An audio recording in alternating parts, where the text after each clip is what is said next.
यह एक बहुत पुरानी कहानी है। एक नगर में एक युवक रहता था।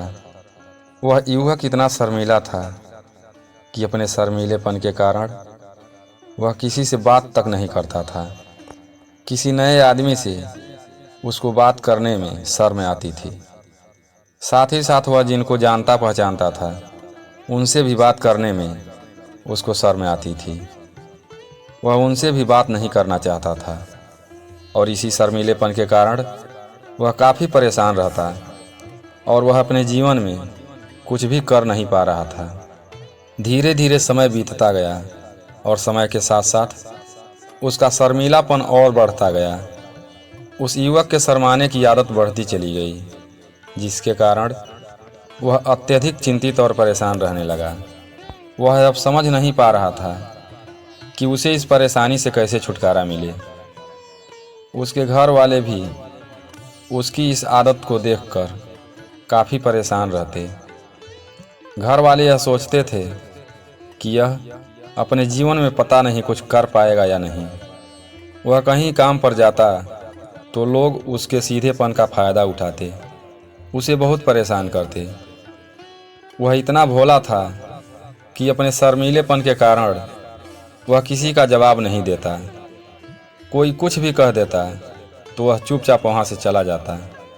इसी कारण से उसको अब किसी काम को करने में मन नहीं लग रहा था। वह हर काम को कुछ ही दिनों में छोड़ दिया करता था। उसके मन के भीतर बहुत कुछ चल रहा था। उसके मन के भीतर विचारों के बवंडर उठ रहे थे।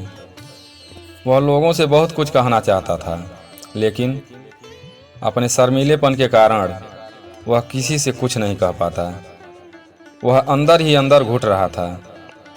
उसके सारे विचार उसके मन के अंदर दबे पड़े थे, लेकिन इसी शर्मीलेपन के कारण वह अपने मन की बातें किसी से नहीं बताता। जब वह बच्चा था तो लोग उसकी इसी आदत की बहुत सराहना करते, लेकिन जब वह इन्हीं आदतों के साथ बड़ा हुआ तो उसको अपने जीवन में इन्हीं आदतों की वजह से काफ़ी परेशानियां झेलनी पड़ रही थी, काफ़ी दुख उठाना पड़ रहा था। वह समझ चुका था कि यह सारी परेशानियां हमारे खुलकर न बोलने की वजह से हैं, यानी कि हमारे शर्मीलेपन के कारण हैं। अब वह इन आदतों से छुटकारा पाना चाहता था। अब वह भी चाहता था कि वह लोगों से खुलकर बात करे, लेकिन जब भी वह किसी से बात करने की कोशिश करता तो मानो उसके मुंह पर ताला लग गया हो। वह चाहते हुए भी अपने शर्मीलेपन के कारण खुलकर बोल नहीं पाता। और तो और वह अपने माता पिता से भी बात करने में संकोच करता। उसको अपने परिवार से भी बात करने में शर्म आती थी। उसके कुछ गिने चुने ही मित्र थे। वह कुछ बातें कर लिया करता।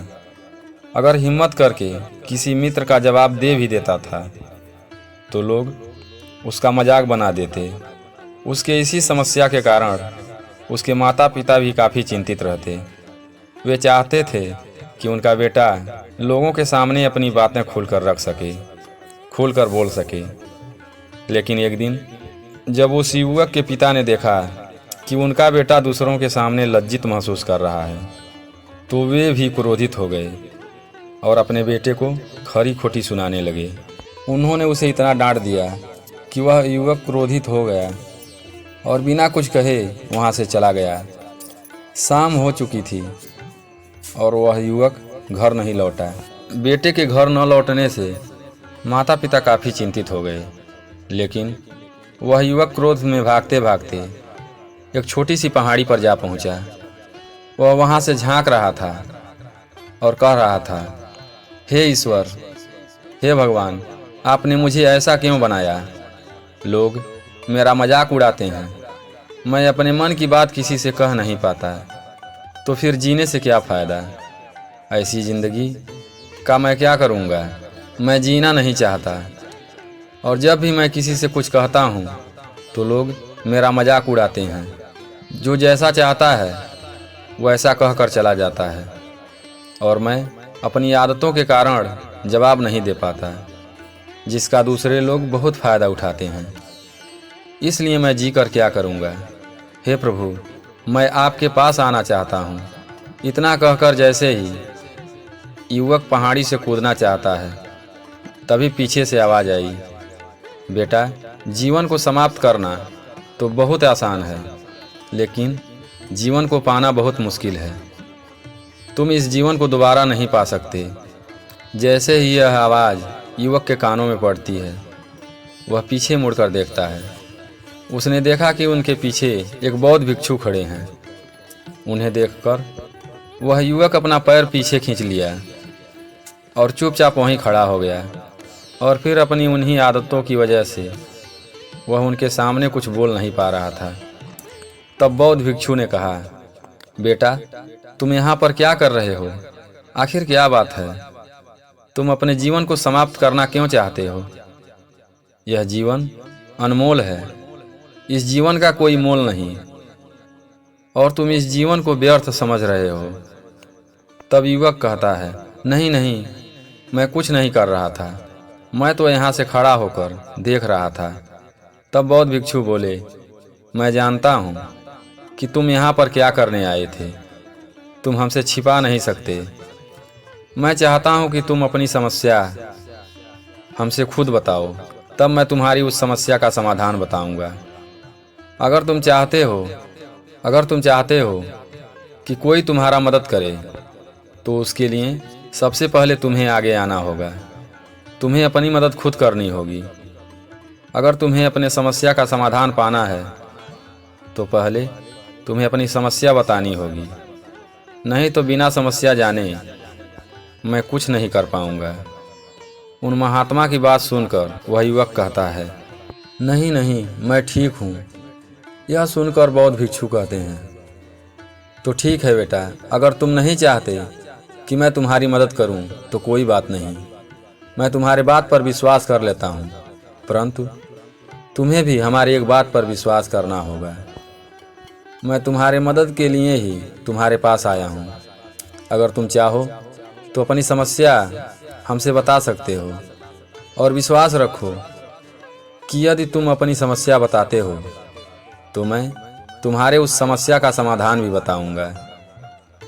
इस पर वह युवक जवाब देते हुए कहता है, मैं ठीक हूँ, आप यहाँ से जा सकते हैं। बौद्ध भिक्षु कहते हैं, ठीक है बेटा, तुम कह रहे हो तो मैं यहाँ से चला भी जाऊँगा, लेकिन याद रखना, इसके बाद मैं तुम्हारी कोई मदद नहीं कर पाऊँगा। और हो सकता है कि तुम्हारी मदद के लिए कोई आगे ना आए। इतना कहकर बौद्ध भिक्षु पीछे की ओर मुड़ते हैं और ज्यों ही आगे बढ़ने का प्रयास करते हैं, तभी वह युवक कहता है, रुक जाइए महात्मा, हमारी समस्या बहुत बड़ी है, और क्या आप हमारे समस्या का समाधान कर सकते हैं? तब बौद्ध भिक्षु कहते हैं, बेटा, इस दुनिया में कोई भी ऐसी समस्या नहीं है जिसका समाधान ना हो। अगर तुम अपनी समस्या बताते हो, तो विश्वास करो कि मैं उस समस्या का समाधान अवश्य बताऊंगा। तब वह युवक महात्मा से कहता है, हे महात्मा, हमारी सबसे बड़ी समस्या हमारा शर्मीलापन है, जिसकी वजह से मैं किसी से बात नहीं कर पाता हूँ। इसी शर्मीलेपन के कारण मैं अपने मन की बात किसी से नहीं बता पाता हूँ। जब भी मैं किसी से बताने की कोशिश करता हूँ, लोग हमारा मजाक उड़ाते हैं। जब भी मुझे कोई उल्टा सीधा बात करता है और खरी खोटी सुनाता है, तो मैं उसका जवाब नहीं दे पाता। मैं सभी लोगों की तरह चालाक बनना चाहता हूँ और लोगों से अपने मन की बात कहना चाहता हूँ और दुनिया से कदम मिलाकर चलना चाहता हूँ। आगे युवक कहता है, हे महात्मा, क्या आपके पास इस समस्या का समाधान है? महात्मा ने उस युवक की सारी बातें ध्यानपूर्वक सुनी। फिर महात्मा कहते हैं, बेटा, ज़रूरत से ज़्यादा शर्मीलापन, इसका मतलब यह है कि तुम्हारे अंदर कोई डर है। तुम अपने अंदर के उस डर को पहचान नहीं पा रहे हो, और जिसका मुख्य कारण यही है कि तुम समाधान करने में असमर्थ हो। शर्म करना अलग बात है और डर अलग बात है। जब हमारे भीतर डर होता है तो हम कहीं भी बात नहीं कर पाते और हमारे चारों तरफ डर ही डर नज़र आता है, जिसके कारण किसी के सामने कुछ बोलने में असमर्थ हो जाते हैं। महात्मा कहते हैं, सबसे पहले अपने अंदर से उस डर को निकालो।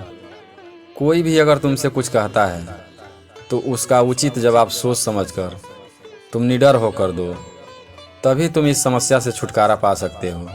महात्मा की बात उस युवक के समझ में आ गई। वह युवक महात्मा की बात मानकर महात्मा को प्रणाम करता है और वहाँ से घर वापस चला जाता है। दोस्तों, यह कहानी कैसी लगी कमेंट में ज़रूर बताएं और अपने दोस्तों के साथ ज़्यादा से ज़्यादा शेयर करें। फिर मिलते हैं नई कहानी के साथ अगली वीडियो में। तब तक के लिए अपना ख्याल रखें। धन्यवाद।